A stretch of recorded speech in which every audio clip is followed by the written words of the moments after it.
오늘은 포물선과 직선이라고 하는 형태에 대해서 잡아보도록 할게요. 포물선과 직선의 정확하게 얘기하면 이제 위치 관계를 우선 살펴본다라고 생각하시면 돼요.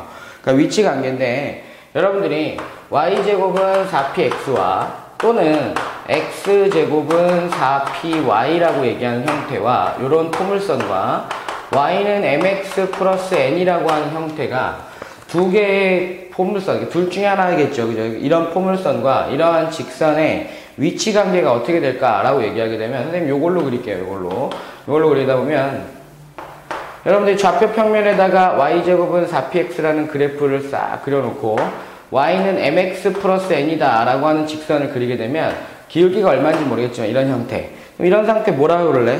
만나지 않습니다. 그지? 그 다음에 이렇게 지나가다가 이렇게 싹 해서 요 정도, 여기서 한 점에서 만나는 상태, 접합니다 라고 얘기할 수 있고, 이렇게 표시하게 되면 두 점에서 만납니다. 이 세 가지 경우 말고 더 있니 없니? 없잖아, 그지? 그럼 이제 여러분들이 항상 하던 거야. 여러분들이 얘하고 만난다, 얘하고 만나지 않는다, 얘하고 한 점에서 만난다 라고 얘기하게 되면 두 개를 어떻게 하라는 소리지? 연립하라는 소리야. 연립을 한다라고 얘기하면 x 또는 y에 관한 하나를 얘를 대입을 하게 되면 2차식이 나와버리겠지, 그지? 2차식이 나왔을 때 근이 있다, 근이 없다, 근이 중근이다 라는 개념으로 표시할 때는 판별식 d가 0보다 큰지 0인지 0보다 작은지를 판단하시는 겁니다.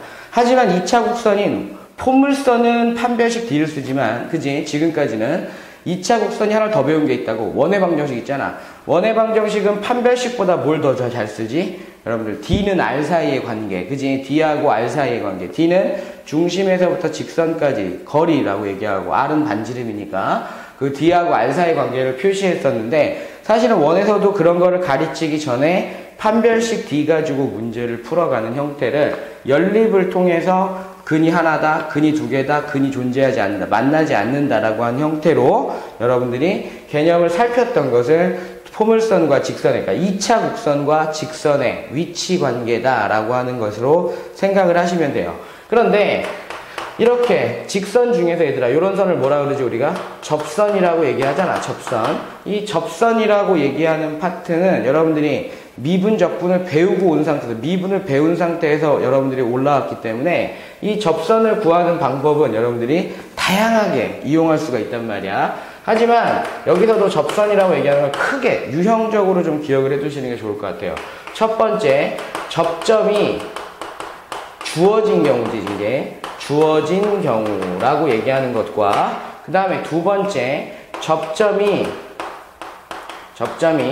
주어지지 않는 경우라고 하는 것으로 여러분들이 문제를 풀어갈 수 있는데, 이거를 거의 접점이 주어진 경우는 원에서도 마찬가지, 원에서도 접점이 주어지면 공식처럼 외웠단 말이야. x1 x 더하기 y1 y는 r제곱 이었던 것처럼 얘도 마찬가지예요.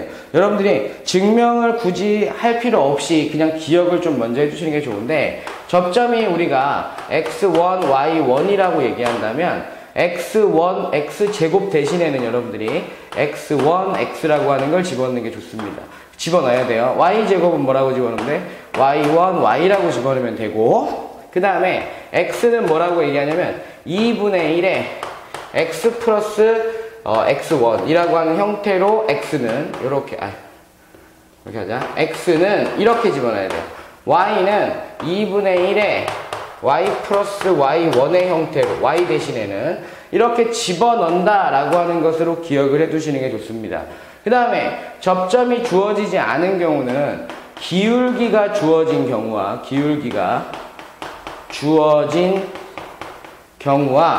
그 다음에 기울기도 안 주어져 있고 외부에 포물선 외부에, 그러니까 2차 곡선 외부에 한 점이 주어진 경우로 문제를 풀어갈 수 있는데, 기울기가 주어졌다라고 얘기하는 것 자체는 여러분들이 y는 mx 플러스 n이라고 놓을 수가 있잖아. 그치? 요걸 알고 있으니까. 그러면 포물선의 식에다 대입해서 접하니까 판별식 d는 0입니다 라고 하는 걸 통해서 문제를 풀어갈 수도 있고요. 공식도 있단 말이야. 그지? 근데 공식이 포물선은 좀 암기하지 마세요. 왜냐하면 포물선 대입해서 문제 풀기가 쉬운데 포물선의 식 두 가지 종류잖아. y제곱은 4px와 x제곱은 4py가 식이 다르단 말이야. 그러니까 여러분들이 요것을 이용해서 문제를 접근시키는 게 좋고요. 그 다음에 외부의 한 점, 곡선 밖에 한 점이 주어졌을 때는 얘들아, 그지? 곡선 밖에 점이 한 점이 주어졌을 때는 미분을 통해서 배웠던 거 있죠? 어떻게 한다? 접점이 주어지지 않은 경우는 어떻게 한다?